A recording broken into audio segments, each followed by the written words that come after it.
twofer. We're going to talk about mock scrapes. That's right. Don't buy the stuff that everybody's selling. Go to Amazon.com, and maybe Jesse can throw the link in the YouTube description. I'll see if I can put it in the description. What is this? An inch hemp That's rope? probably 3/4 inch hemp rope. The stuff that you had from the girls' rope, it was like, what, 2 inch? 2 inch. Yeah. Both my daughters are in gymnastics, and a couple years ago, I had one connected to the ceiling so they could climb it up and down. And they got too big to do it. They could get about 2 or 3 pulls up, and that was it. So I cut it down, and each strand, there's 3 of them, was thicker than that. Yeah. So than those 3 together. It's kind of neat, though, because you gave me one, and it's hanging, and it doesn't sway in the wind. Right. So as far as money goes, you're not, they're more expensive than this, but this works just as good. And you see, it's all natural. You don't want to get the stuff that's waterproofed. Yeah, the coating. For whatever reason, it stinks. Like, just smell that. It's all natural hemp. Yeah. It reminds me of like a potato bag, like potato sack races. That's which was probably hemp. Yep. So, and what we do, and we've had good success with this, we have a ton of trail camera pictures. We'll find a overhanging limb next to a field edge, and we'll take zip ties. Sometimes if we don't have zip ties or they fall out of our pockets, you can't see these ones. This is a branch. I think this is the one that I killed Carlos that another deer ripped it off, so I brought it home. But this branch was overhanging right on the field edge, the food plot. I zip tied it, and I took 3 zip ties and actually went through there. But it's, what do you say, about chest high? I put one up, and it was too far. I had the deer, you want the deer to come and almost hit it right in their nose. And that's kind of been a topic that I've seen this year. Yeah. And this is, let's preface this with, we've been doing this for 10 years. Yes. We've been doing hemp ropes, not just mock scrapes, but hemp rope mock scrapes for like a decade. And there's companies out there that are trying to sell you junk stuff that, great dudes. To make a buck. They're trying to make money. You don't need to do that stuff. We have thousands of pictures of just hemp rope. Tens of thousands of pictures. Of big deer, too, hitting these hemp rope. Can you throw maybe like 4 or 5 up on this podcast? Yeah. Just to show the deer that are hitting this? The video of Splits. He's hitting the hemp rope. Yep. And I have TD back-to-back years hitting the hemp rope. And a lot of this time, these hemp ropes wear out, and they end up being a squirrel tail is what I call them.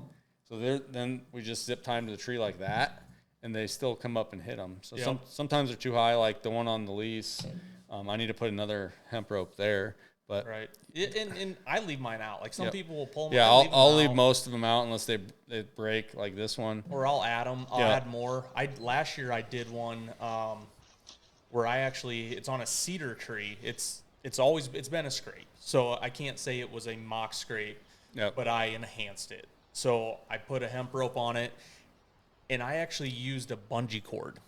I wrapped the bungee cord around the tree up to the branch. So when you pull on it, there's tension. Yep.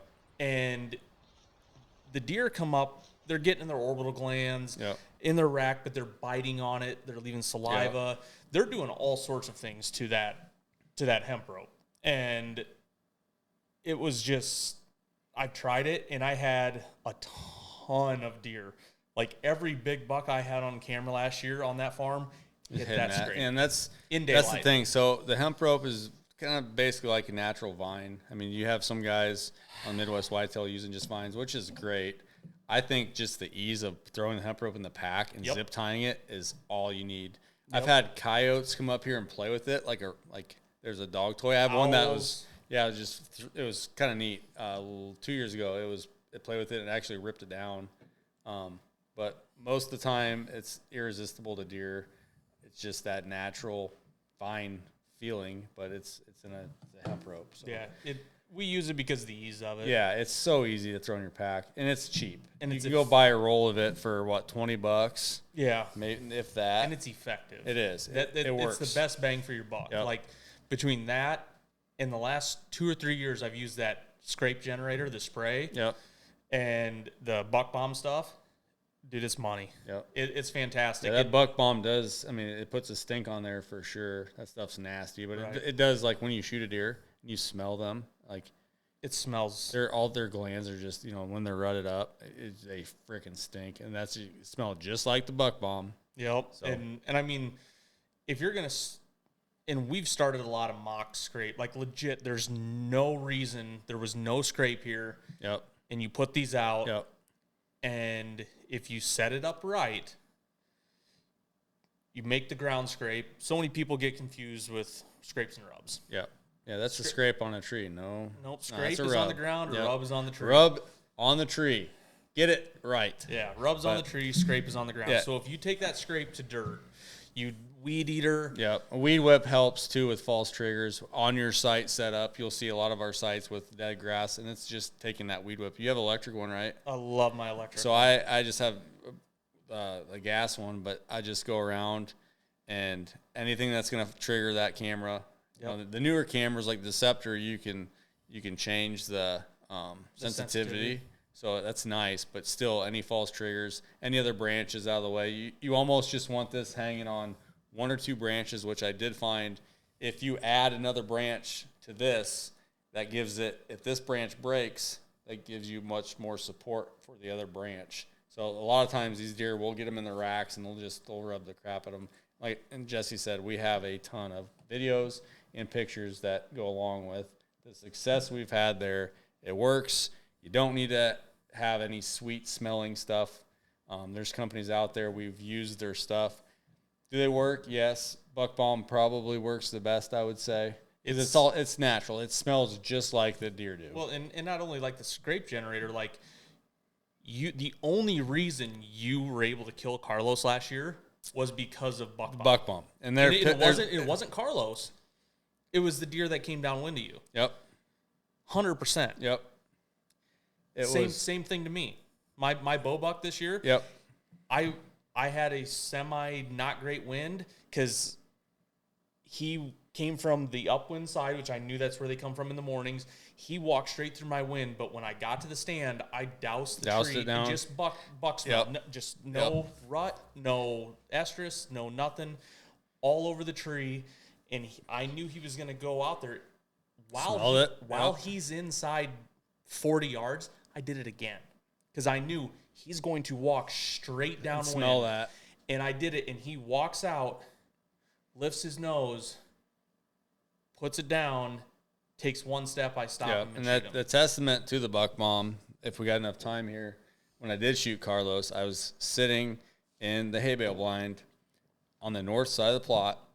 The wind was going directly to the deer, and I had that really nice. He had like 6 brow tines. He was a 6x6. 2 or 3 year old. I think he died. I think the neighbor shot him, but he came out with like 4 or 5 other bucks downwind. I had the Wild Game Innovations, these little round O2 sensor things. Yeah, I had both of those hanging up in the blind, but then I douched it, and I have trail cam pictures on the scrape, and then in front of the blind, and on another oak limb. So and then on the actual hemp rope itself, where Carlos came and hit, I have the picture of him hitting it, and then I shot him. Right. So does it work? I don't know. You tell me. Yeah, I try it. Like the Buck Bomb stuff, it's not that expensive. It's probably even cheaper than some of the other stuff. It's less than $10 a can, yeah. and it packs easy. Yep, it does. It doesn't spill everywhere. It's an aerosol. It's aerosol, so you can get that wind generation to take it. And I mean, I put it on my boots walking in. All that stuff. Like there's which you got to be careful because I've had deer like literally in my boot tracks. I've had them coming in. So Buck Bomb works. Use it for yourself. Let us know. There's a bunch of other products out there.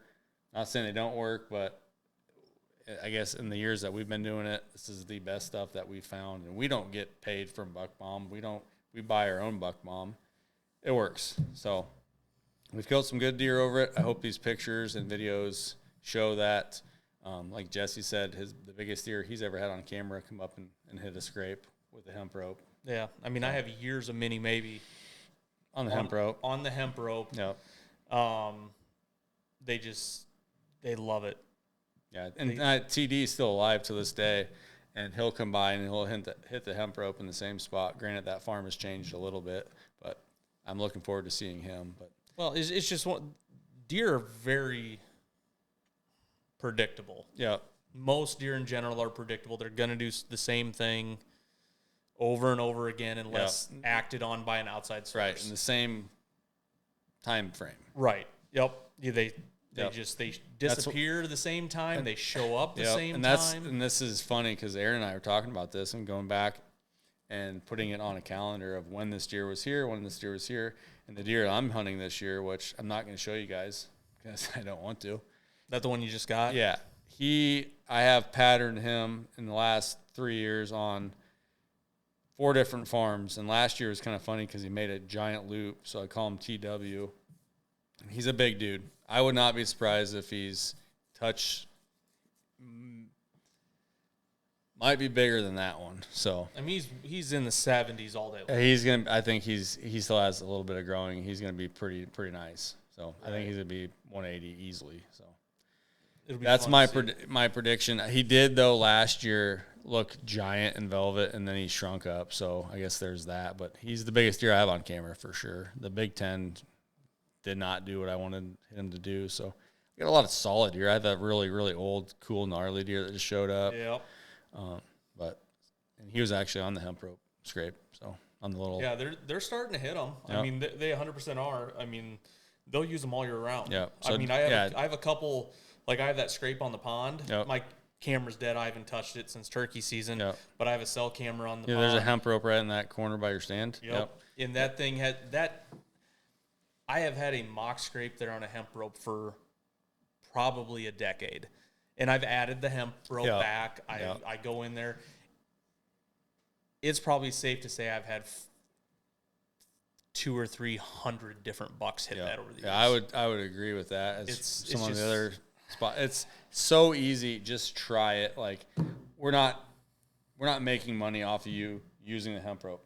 There's companies that are because I talked to a guy the other day. He's like, "Oh yeah, I'm gonna get the RH stuff with it's got sell hemp rope with the scrape stuff." Those guys are cool. I love those guys, but they're making money off you. I mean, that's all there is to it. This is all you need. Literally, you can buy a roll of this, zip tie it out to a tree, and please let us know in the comments how it's worked for you because we know it works for us. 100%. Easy peasy. And it's a great inventory tool. Like at one point, I will have every deer on that pond scrape during the season. Yep. Every buck that hits my farm. And I guess the setups on these, you can have them interior wise on the edge of a field or a trail. Most of the time, we have them on the edges of food plots or fields. CRP on trails, like anything where it's directly. The deer are going to walk within 20 yards. An overhanging limb, just your notorious scrape sites, and put them in front of your stands. It's like I said, it's easy, cheap, zip ties, hemp rope. You can do some buck bomb if you like, but I mean, you couple that with a cell camera on top of it. A cell cam. Yeah, I would. There's no definitely reason put a cell to. cam on them. There's no reason on everyone. not to. I got a little ham a couple years ago, and I bought. I don't know, like a 50-foot roll of it at my in-laws. So everywhere you walk, there's a hemp rope. And I had a little fawn this morning playing in it. So it's easy. I have them by almost every stand. Yep. You may not shoot one off of that, but they know they're there. Yeah, there's a good chance. Bucks. Yeah. It's does, fawns. They're sign. That's how they communicate. Yeah. I got a couple spots that I need to go into. I call it the bedroom stand. Yeah, that's a good spot. Where I've had horrible luck killing deer there, but I have had fantastic luck getting opportunities and getting pictures of big deer there. Yep. And that's either there or the new stand I haven't hung yet on the ridge. It's south of the pond. It's right where I found the bedroom buck shed. Yep. I have a tree picked out. I got a mock scrape, a rub on a cell camera right now. It's very dormant this time of year, but I'm telling you, during season, it gets hot. There are so many big bucks, and it's in daylight because they eat on the neighbors and then come across. go up in there to bed. I can easily access it. Yep. That's nice. It's like you said with the cell cams, the last, let's see, I don't know how many deer I've done pretty well the last 5 years, but so Carlos, my bow, Yep. he hit the hemp rope right before I shot him. The river deer, I only killed him because of a trail camera on a hemp rope scrape. And you called it. And I called it. I said, I will shoot him tonight. 3 hours I told before you Aaron did. and I told you that. I said, this deer's dead tonight. And I went out and he came right in and killed him. I shot this deer over my shoulder on a scrape. Yep. And then Cowboy, he was coming because I had sent out. He was coming to the scrape. Yep. So mock scrapes are pretty huge. I mean, it's And like I said, you know, Cowboy's probably the exception. Well, you had a cell camera. You had pictures of him. yeah. But No, I put a cell cam out that day. Right, I put it on the tree, and then I climbed up the stand, and I pulled the Muddy Pro Cam. Was it 12 or 20 at the time? Yeah. And I put it in my car or my phone. I'm looking like, holy crap, this deer came. And so I technically, I put a camera there. It was up before I shot him, but I didn't get any pictures of him on the cell cam. So I mean, the bow buck I killed last year, I had pictures of him the day before, but it was like 600 yards away. He had never came from where I was. I had a cell camera there. I had him on it. My muzzleloader buck was 100% over the corn. Yep. I knew he was going there. Yep. Killed him. My 177, sitting at home, not wanting to hunt, he dogs a doe past my camera. I drive an hour and a half down there, get in the stand, and an hour and a half later, I kill him. Shot him, yeah. The big 9-pointer, I had pictures of him going to bed, killed him that afternoon. Yep. All on cell cams. All on cell camera. The big 7, I had him 5 mornings and 4 nights in a row, killed him on the 5th night. Yep. So cell cams play a major role in what we do and how we do it and how we utilize them to not just stay out of those areas to gain intel, but like you put them over a corn food plot or you put them over brassicas or a mock scrape, and you know that deer's in the general area. A lot of these guys, they don't understand, and maybe I didn't really understand for a few years, but deer travel a lot more than people think. Like if they're not in that section, probably chances are you're probably not going to kill him. Yep. But if you know he's in that area, granted, he might go the other way.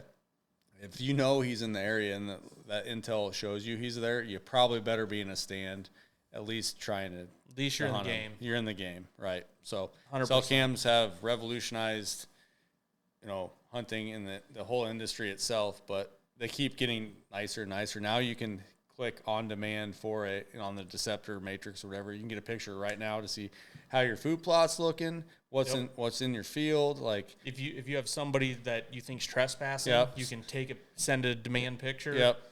I mean, sensitivity wise, you can change that. Like you can put video now and get sent to your phone. You can the coolest aspect, which Jesse just did this, put a camera up where we both hunt, and he shared it with me, and so I can see those pictures. And today we had a raccoon last night or 2 nights ago mess with it and put it up in the air. So we had a lot of false triggers. It's getting a lot of this. It needs adjusted, but as far as the sharing goes, it's pretty cool. Right, and I think one of these next few podcasts we'll go into trail cameras a little bit more and why we use what we use. And we'll probably go, this is the hemp rope thing.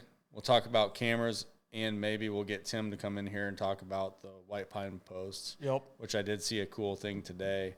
Well, maybe I'll send you this picture so you can post it, but you see a lot of these guys put up like 2x4s in the middle of the food plots, and they put limbs. This guy put a white pine post in the middle of the food plot, tampered it down, rubbed it up, drilled holes through it, and put oak limbs. And then I don't think he put these out, but I would recommend putting it on each side.